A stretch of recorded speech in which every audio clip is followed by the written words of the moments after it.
Hello friends, welcome back to my channel Pong Punjabis. मैं हूं शर्मिला और आपका बहुत बहुत स्वागत है मेरे चैनल पे। आज का जो व्लॉग वीडियो मैंने शूट किया है वो है मेरी डीप क्लीनिंग रूटीन। जो मैं मंथली डीप क्लीन करती हूँ अपने घर को, उसका रूटीन मैंने शो करने का ट्राई किया है क्योंकि कुछ लोगों ने ये रिक्वेस्ट किया था। तो चलिए आज का वीडियो स्टार्ट करते हैं without any further ado. Morning में सुबह जल्दी उठने की मेरी आदत बहुत पुरानी है। मैं कोशिश करती हूँ कि वीकेंड्स पर भी मैं सुबह जल्दी ही उठ जाऊँ। 5:30 के अराउंड मैं उठ जाती हूँ रोज़ सुबह। वीकडे पे तो ये ज़रूरी रहता है क्योंकि ऑफिस जाना होता है, बच्चों को स्कूल भेजना होता है। पर वीकेंड पर भी मैं ट्राई करती हूँ कि उसी टाइम उठूँ, जिससे मुझे थोड़ा एक्स्ट्रा टाइम मिल जाता है to plan my day, to do some workout and to feel fresh in the morning. I think all homemakers will agree to me कि सुबह जल्दी उठने के बेनिफिट्स बहुत सारे हैं और यही हम कंटिन्यू करते हैं। और मैंने देखा है कि कितने सारे मेरे पीयर्स हैं जो सुबह जल्दी उठ के अपना काम जल्दी जल्दी फिनिश कर लेते हैं और उनके पास काफ़ी सारा टाइम होता है दिन को अच्छे से स्पेंड करने का। तो मैं भी यही कोशिश करती हूँ कि सुबह जल्दी उठ जाऊँ। तो आज का जो दिन है वो मैंने प्लान किया था अपने डीप क्लीनिंग रूटीन के लिए। जिस दिन मैं डीप क्लीनिंग करती हूँ मैं ट्राई करती हूँ कि लिविंग रूम के जो शेल्व्स हैं इनको भी अच्छे से साफ़ किया जाए। डेली डस्टिंग तो मेड करती है, बट काफ़ी सारी जगह होती हैं, कॉर्नर्स होते हैं जो कि छूट जाते हैं। तो इसी की कोशिश मैं करती हूँ कि जो डीप क्लीनिंग वाला दिन होता है उस दिन सारे जो भी वासेस हैं, जो उनके फ्लावर्स हैं, उनको भी अच्छे से क्लीन करूँ। जब उनको वॉशिंग की ज़रूरत हो तो मैं जो फ्लावर्स आर्टिफिशियल रहते हैं, प्लांट्स रहते हैं, उनको वॉश भी करती हूँ। मैं नॉर्मली एक हल्के गीले कपड़े से ही जो शेल्व्स वगैरह हैं उनको साफ़ कर लेती हूँ और उसके बाद एक सूखे कपड़े से उनको ड्राई आउट कर लेती हूँ। आई थिंक ये रूटीन मुझे ठीक लगता है। आप चाहे तो कॉलीन वगैरह भी ट्राई कर सकते हैं, बट मैंने ये देखा है कि काफ़ी सारी जगहों पे स्पेशली इलेक्ट्रॉनिक आइटम्स पे मेंशन होता है कि आप कॉलीन का यूज़ ना करें। इसलिए नॉर्मली मैं एक माइक्रोफाइबर सॉफ्ट क्लॉथ लेके उसको हल्का गीला करके ही पोंछ लेती हूँ। नॉर्मल जो डस्ट वगैरह है वो अच्छे से क्लीन हो जाता है। तो यही मेरा नॉर्मल रूटीन रहता है डीप क्लीनिंग वाले दिन भी। देखिए, ये इस तरीके के जो आर्टिफिशियल ग्रास रहता है या फिर फ्लावर रहता है उसको अच्छे से झाड़ लेने से ही उनका डस्ट चला जाता है। अगर मुझे लगता है कि वो ज़्यादा डर्टी हो गए हैं तब मैं उनको थोड़ी देर पानी में साबुन डाल के सोक करके वॉश कर लेती हूँ। इससे वो बिल्कुल क्लीन हो जाते हैं और ये बहुत इजी प्रोसीजर है। मोस्ट ऑफ द जो आर्टिफिशियल फ्लावर्स या प्लांट्स रहते हैं उनको आप इस तरीके से क्लीन कर सकते हैं।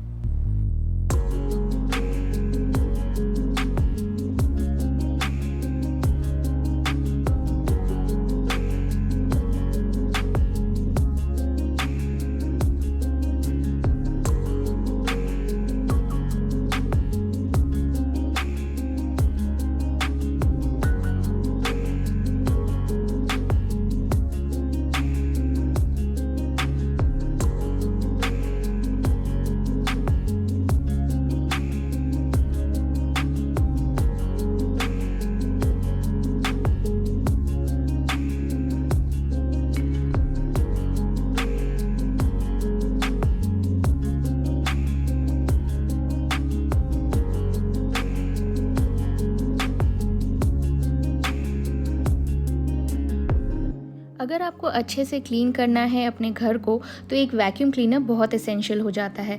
तो आज मैं आपके साथ शेयर कर रही हूँ अगारो का बैगलेस वैक्यूम क्लीनर। बहुत ही पावरफुल वैक्यूम क्लीनर है।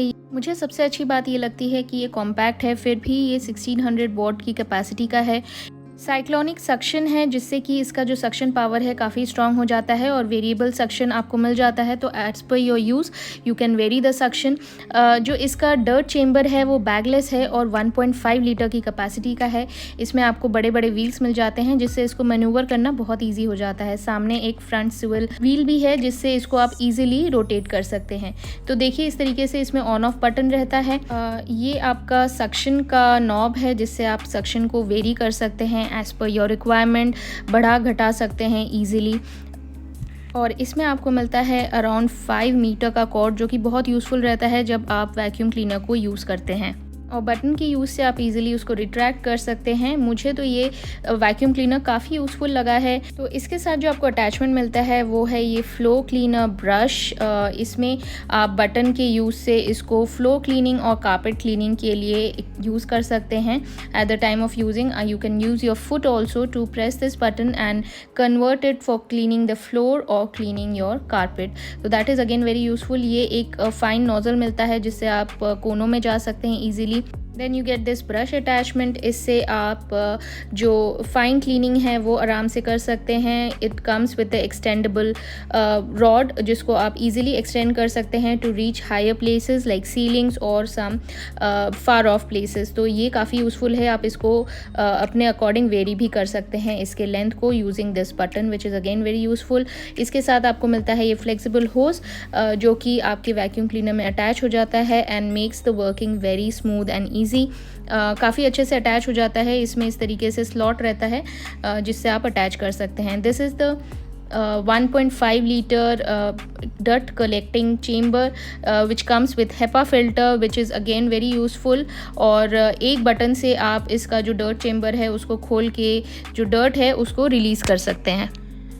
ये जो हेपा फ़िल्टर है वो अटैचमेंट है, इसको आपको वॉश नहीं करना है। बाकी अटैचमेंट आप वॉश कर सकते हैं but the HEPA filter needs to be dry.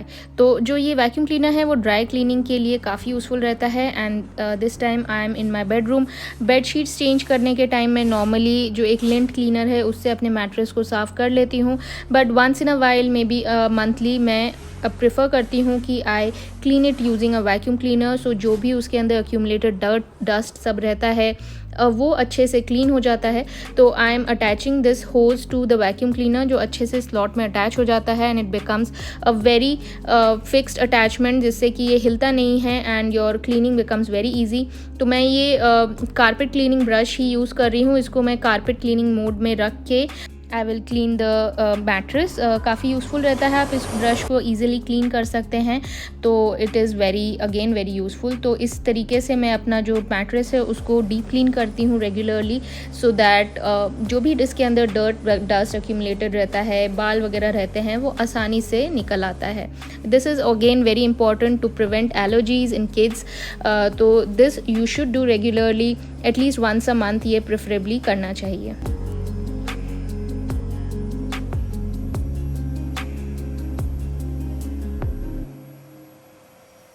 Then again जो ये फ़ाइन नोज़ल है इसके हेल्प से आप कोनों वगैरह में अच्छे से सफाई कर सकते हैं। जो मेरे बेड के पीछे का हेडबोर्ड है उसमें काफ़ी सारे इस तरीके के डिज़ाइन की वजह से कॉर्नर्स रहते हैं जहाँ पे आप लिंट क्लीनर से क्लीन नहीं कर सकते हैं। तो ऐसी जगहों के लिए इस तरीके का attachment of vacuum cleaner comes in very handy. जो भी डर्ट वगैरह एक्यूमुलेटेड रहता है वो ईज़िली क्लीन हो जाता है। अगेन इस ब्रश से भी आप फाइन क्लीनिंग कर सकते हैं। जो इस तरीके के स्वेट के कपड़े होते हैं हेडबोर्ड्स वगैरह में, उनको क्लीन करने के लिए this is again very useful. मैं अपने सोफ़े वगैरह की क्लीनिंग भी इस ब्रश से आसानी से कर लेती हूँ क्योंकि जो इसका मटेरियल है ब्रश का उससे वो क्लीनिंग अच्छे से हो जाती है। यूपीवीसी के डोर्स में इस तरीके के स्लॉट्स रहते हैं जहाँ पे काफ़ी मिट्टी इकट्ठी हो जाती है। इसको आप झाड़ू से क्लीन नहीं कर सकते हैं, वैक्यूम क्लीनर से बहुत इजीली क्लीन हो जाता है और ये फाइन अटैचमेंट से all the dirt get sucked out. और जो डोर के किनारों में भी जाले वगैरह होते हैं वो भी आसानी से क्लीन हो जाते हैं। तो ये डीप क्लीनिंग रूटीन मैं मंथली फॉलो करती हूँ जिससे कि जो जाले वगैरह रहते हैं और जो डर्ट एक्यूमुलेटेड रहता है वो आसानी से क्लीन हो जाए। Very useful, very handy.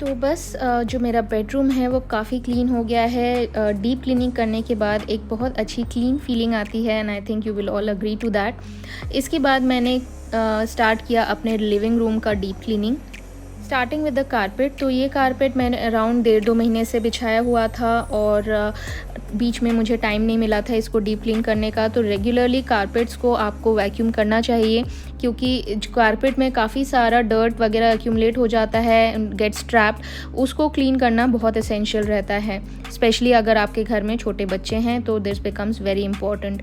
तो इसके बाद मैंने कारपेट को रिमूव करके जो फ्लोर है उसको भी क्लीन कर लिया है। सी मैंने अपने फीट से ही वो मोड चेंज कर लिया है and it becomes converted to the floor cleaning mode.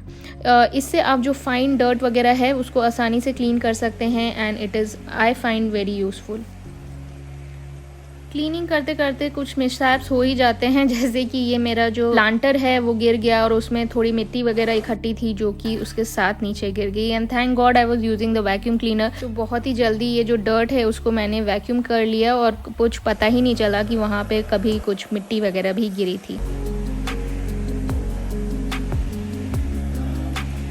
तो इसके बाद मैं यूज़ करूँगी ये ब्रश वाला नोज़ल। इससे I will clean the sofa और जो उसके क्रेविसेस वगैरह रहते हैं, कोने रहते हैं, उनमें जो डर्ट एक्यूमुलेट हो जाती है उनको भी डीप क्लीन करना काफ़ी एसेंशियल रहता है। रेगुलर क्लीनिंग के लिए आप लिंट क्लीनर यूज़ कर सकते हैं, जो कि मैंने अपने पिछले वीडियोज़ में भी दिखाया था। But for deep cleaning definitely prefer vacuum cleaner so that आपका जो डर्ट वगैरह है वो अच्छे से क्लीन हो जाए।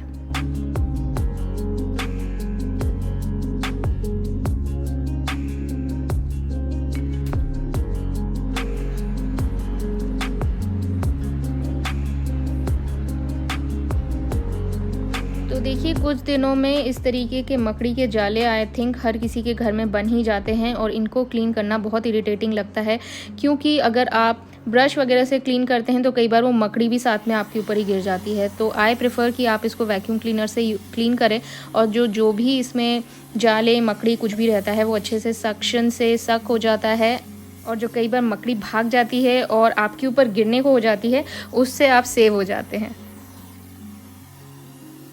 देन कम्स दिस 2-सीटर सोफ़ा, जिसके ऊपर मैं नॉर्मली थ्रो बिछा के रखती हूँ। तो नॉर्मली वो क्लीन रहता है, बट थ्रो के ऊपर काफ़ी डर्ट वगैरह इकट्ठा हो जाता है विद टाइम।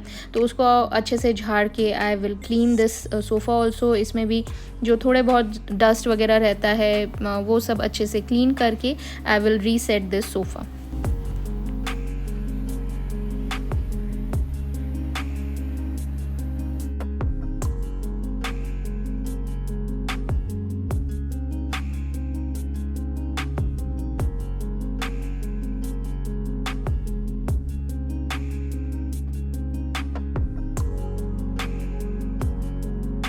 ये एक और कारपेट मैंने अपने एल शेप सोफ़ा के साइड में बिछा रखा है। इसको भी क्लीन करने के लिए मैं इसी वैक्यूम क्लीनर का यूज़ कर रही हूँ।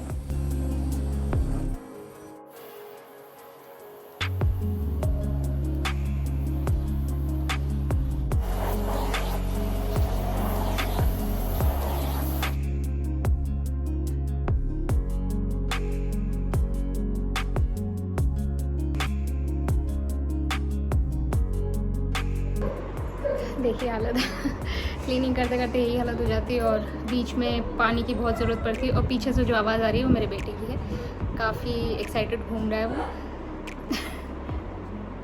तो अभी चलिए थोड़ा पानी पीते हैं, ब्रेक लेते हैं और फिर आगे कंटिन्यू करते हैं।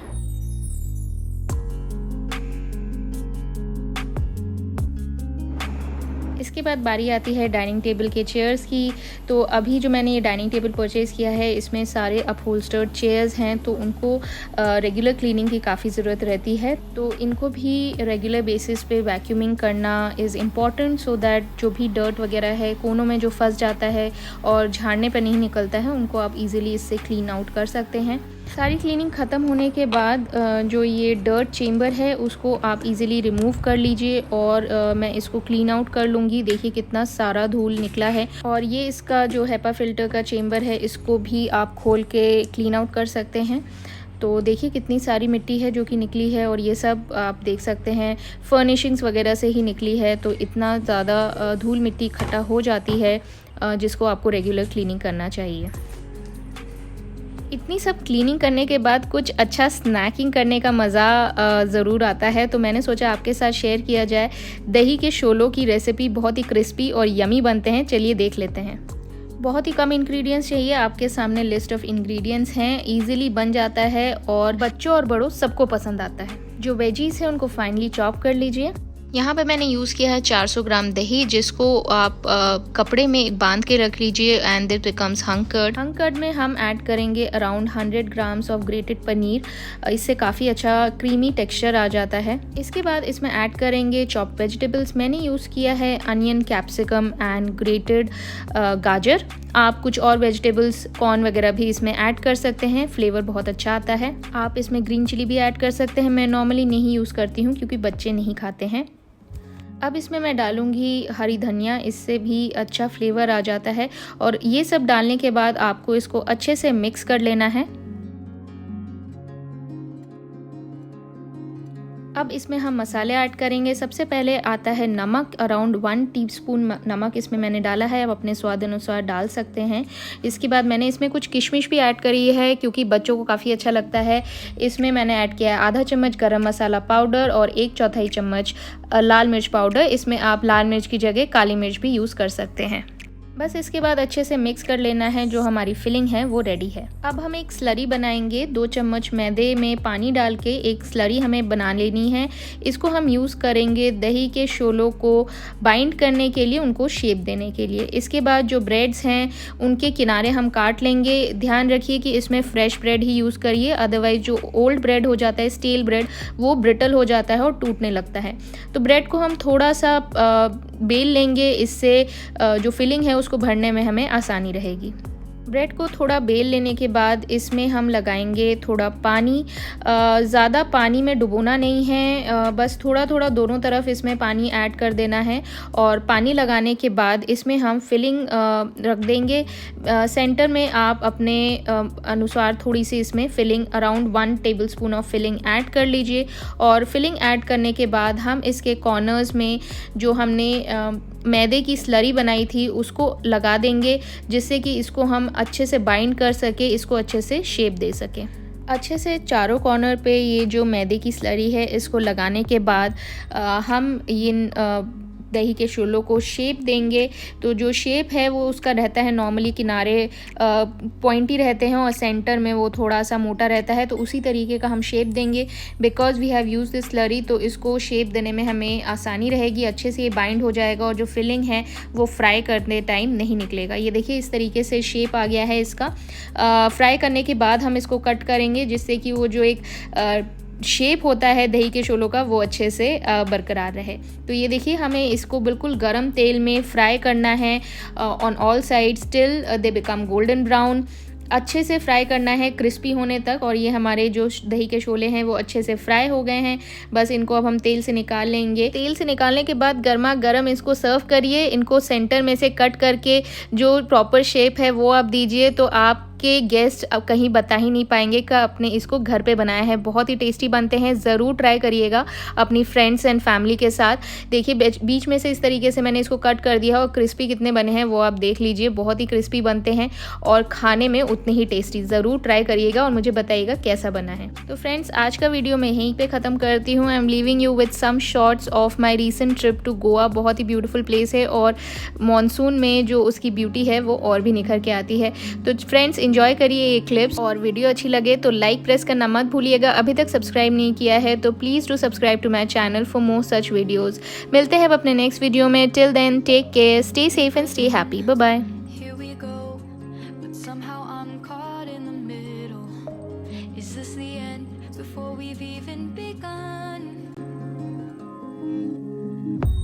Should I work against the flow? A drop in the ocean so endless, reaching for